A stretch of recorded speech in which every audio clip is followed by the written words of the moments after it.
All right, so here's the update on the computer. It actually continued to turn off. So the computer didn't fix it.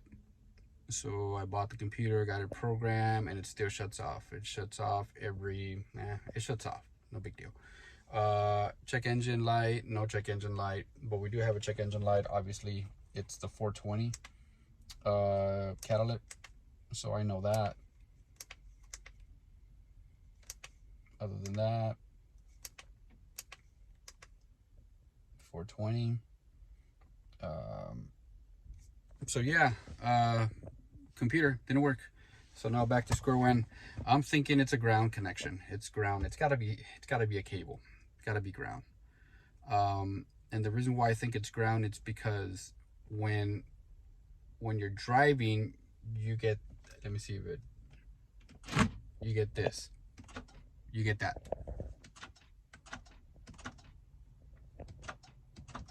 And what does that tell you? I'm assuming when you probably connect or reconnect, I'm assuming. I think when you reconnect the cable, either the ground or the positive, whatever, the system comes back on, whatever, and you get that sound.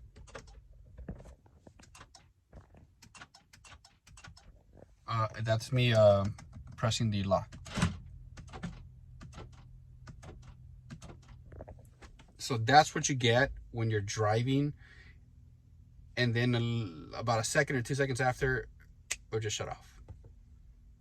So I'm honestly, I don't know. I'm thinking it might be an ignition cable somewhere around. Maybe not. But what I'm gonna do is I'm gonna go ahead and take that fuse box that's in the front. I'm gonna take that out and I'm gonna check the connections on that. So that's gonna be my next thing. So update, computer ECU replacement, program, everything didn't work. All right, back to square one. Hope this was helpful.